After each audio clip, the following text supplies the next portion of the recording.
Kolhapur gate police थाने के नए इमारत में स्थानांतरित होने का विवाद गर्मा गर्मी बढ़ा चुका है। विवादों को निरंतर तूल मिल रहा है। इस विवाद को शांत करने नागरिकों की हामी है। इस सिलसिले में एक मंथन बैठक हाल ही में संपन्न हुई, लेकिन ये बैठक बेनतीजा ही निकली। पुलिस महकमा और नागरिकों ने मिलकर एक मंथन बैठक की है। कोल्हापुरी गेट पुलिस थाने के स्थानांतरण से पहले उपजे विवाद को हल करने इस मंथन बैठक का आयोजन भाजी बाजार स्थित जूनी कोतवाली परिसर में किया गया था। बैठक में नागरिकों ने अपना पक्ष रखते पुलिस महकमे से सहयोग की अपील की है। आता आमच्याकडे ही इमारत झाली तेव्हापासून म्हणजे इमारतीचं काम पूर्ण झाल्यापासून आणि या इमारतीला विरोध झाल्यापासून आमच्या घराच्या समोर म्हणजे इवन माझ्या घरासमोर नाही पण आमच्या घरी जे शेजारी राहतात करुले आफरे महाजन यांच्या घरासमोर काही दिवसापासून दगड येत आहेत, कंचे येत आहेत, त्यामुळे त्यांच्या भिंती काचा फुटलेल्या आहेत खिडकीच्या, त्याच्यामुळे फटाके येत आहेत, मोठे मोठे सुतळी बॉम्ब फुटले जात आहे। तर हे कोण करताय,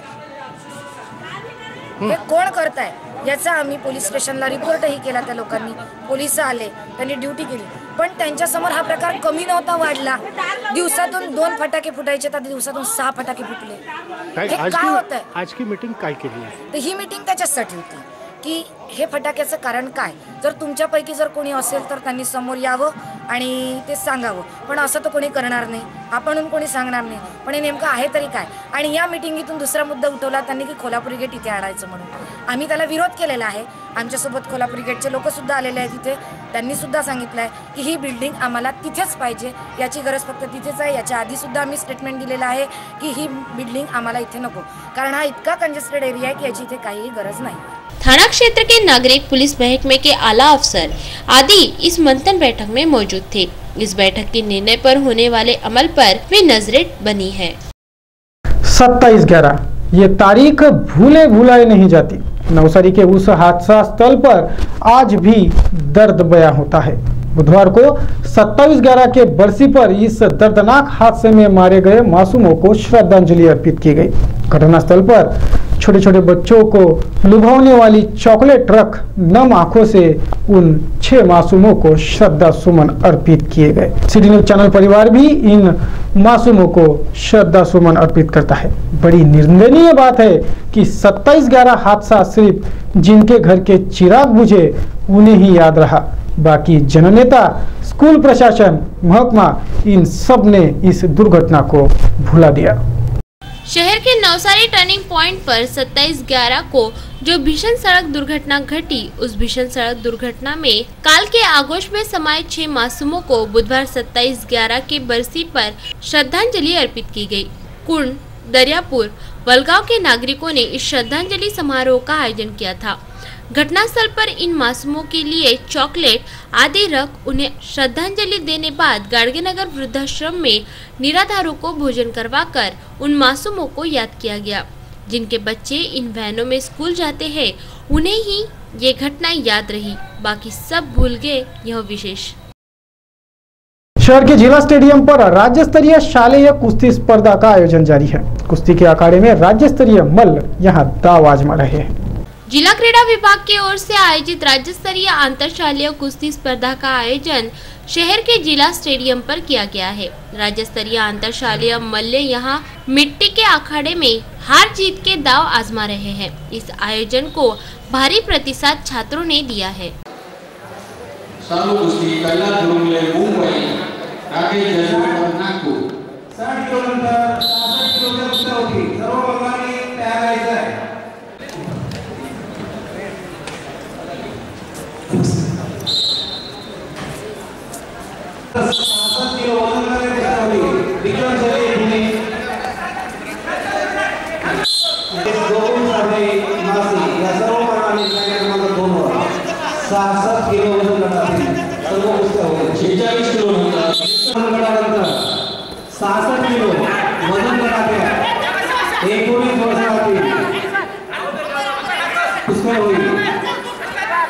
विक्रम संकेत पुणे गर्दी समोर राहतो सुनील पुणे नागपूर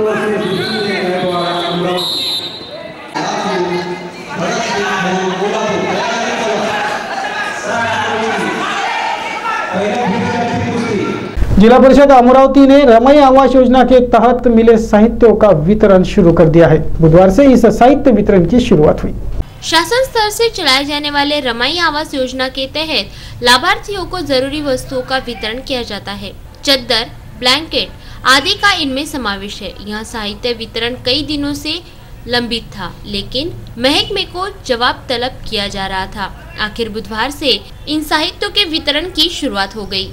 सामाजिक न्याय विभाग मंत्रालय मुंबई मार्फत ज्या रमाई घरकुल योजनेअंतर्गत जे लाभार्थींना घरकुल मंजूर झालेले आहे त्या लाभार्थींना राज्य शासनामार्फत समाज कल्याण विभागामार्फत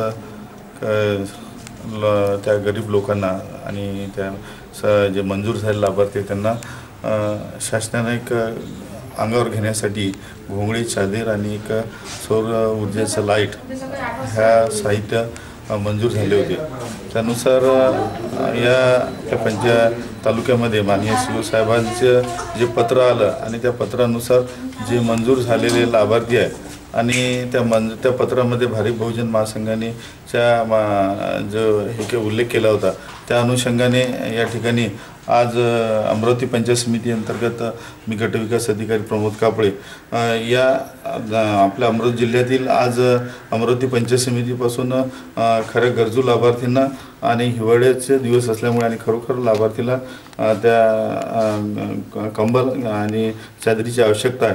आम्ही अमरावती तालुक्याची सुरुवात आज ही सर्व मंडळी सामाजिक न्याय विभागाचे ते अधिकारी आणि भारिप बहुजन महासंघाचे कार्यकर्ते मंडळी या ठिकाणी आहेत। समाज कल्याण विभागाच्या अधिकाऱ्यांनी सांगितल्यानुसार आज अमरावती तालुक्यासाठी इथून ट्रक लोड होऊन जे काही 4 सेंटर ठरवलेले आहे नांदगाव पेठ, त्याच्यानंतर माहुली, जहागीर, नंतर वलगाव आणि अंजनगाव बारी या 4 सेंटरवर आमचे 789 लाभार्थी जे आहेत त्या 789 लाभार्थींना आम्ही अलग अलग त्या ठिकाणी त्या सेंटरला उद्यापासून लाभार्थी बोलवून त्या लाभार्थींना आम्ही पोच करणार आहोत आणि त्या ठिकाणी त्या लाभार्थींना मान्य सरपंच त्या भागातले पदाधिकारी मंडळीच्या उपस्थित आणि त्यांचे ओळखपत्र वगैरे पाहून लगेच उद्यापासून अमरावती तालुक्याचं वितरण सुरू होणार आहे आणि खरंच आणि त्या हिवाळ्याचे दिवस असल्यामुळे आणि चांगला लगेच फायदा त्यांना त्या उद्यापासून सुरू होणार आहे। धन्यवाद। या ठिकाणी शासनाच्या वतीनं रमाई आवास योजनेतल्या लाभार्थ्यांसाठी 2012 मध्ये हे साहित्य आलेलं होतं।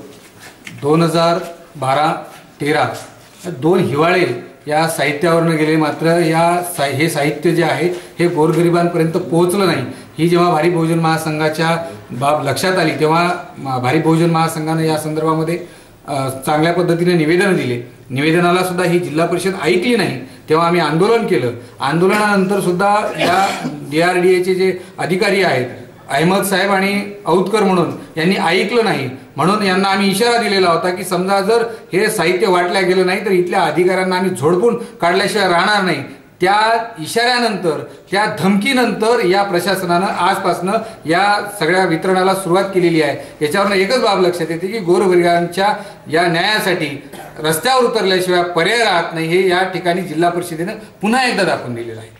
राज्य स्तरीय वन कामगार, वन मजूर, कर्मचारी इनके प्रलंबित मांगों पर लामबंद हुआ है। बुधवार को सैकड़ों आंदोलकों ने अपनी मांगे दोहराते महकमे को निवेदन सौंपे। राज्य स्तरीय वन कामगार, वन मजदूर, वन रक्षक, वनपाल कर्मचारी संगठन ने बुधवार को सैकड़ों की संख्या में एकत्रित होकर उन पर हो रहे अत्याचारों के खिलाफ आवाज बुलंद की।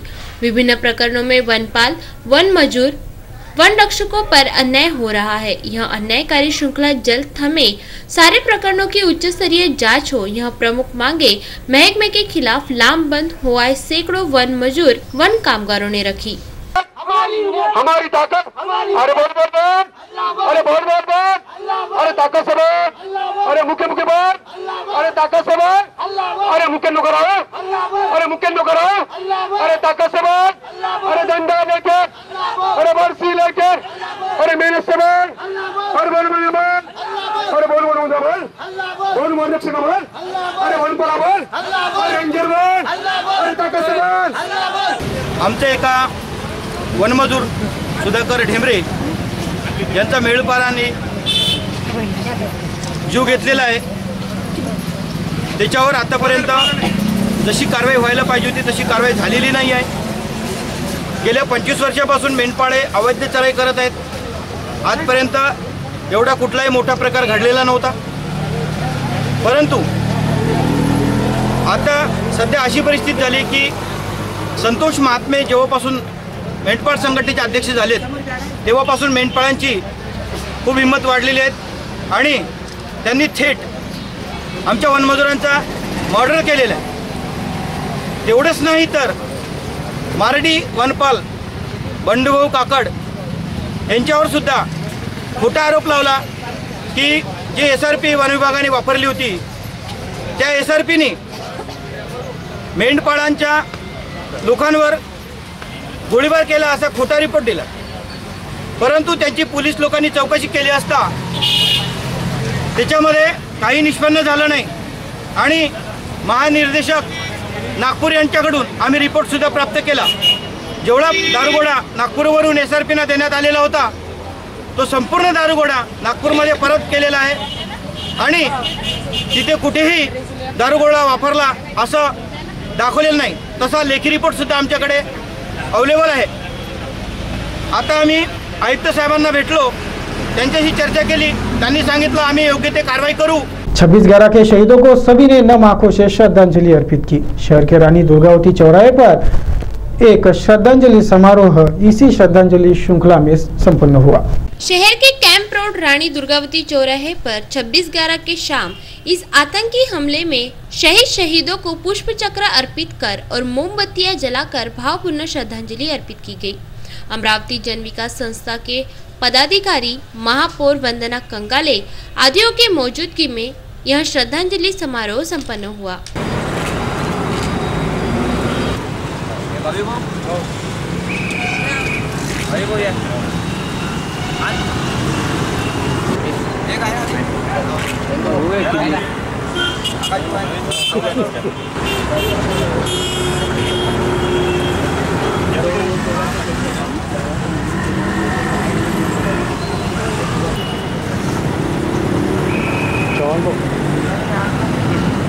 चलिए बुलेटिन में अब नजर डालेंगे व्यापार जगत की खबरों पर। अमरावती शहर का शिखर हॉलिडे पर्यटन प्रेमियों के लिए सुनहरा अवसर ले आया है। शिखर हॉलिडे के संचालक मात्र निष्फळ। निवडणुकीचा वाद अद्यापही धुमसतोय। झोन सभापतीच्या मुलावर हल्ला, तलवार चाकूने केलं जखमी। मानसिक रुग्ण महिला आढळली जखमी स्थितीत, अतिप्रसंग झाल्याचा पोलिसांना संशय। रुग्णालयातून पळाली होती महिला। वराईचा वाद संपता संपेना, बाजार समितीचे व्यवहार सुरू करावे, अन्यथा आमरण उपोषणाचा शेतकऱ्यांचा इशारा। फ्रेजरपुरातील महिलांची कचेरीला धडक, मुलाबाळांसह आलेल्या महिला आक्रमक, जिल्हाधिकाऱ्यांचाही उडाला गोंधळ। वेळ झाली आहे आपली रजा घेण्याची। आपणास काही माहिती द्यायची वा काही सुचवायचे असेल तर आमच्याशी थेट संपर्क करा। आमचा पत्ता सिटी न्यूज कार्यालय धनराज लेन सक्कर 7 अमरावती। आमचा फोन नंबर आहे 25703236 आणि वेबसाईट पत्ता आहे www.citynews.net.in। अचूक सडेतोड आणि निर्भीड बातम्यांसाठी बघत राहा फक्त सिटी न्यूज। नमस्कार। इस दिन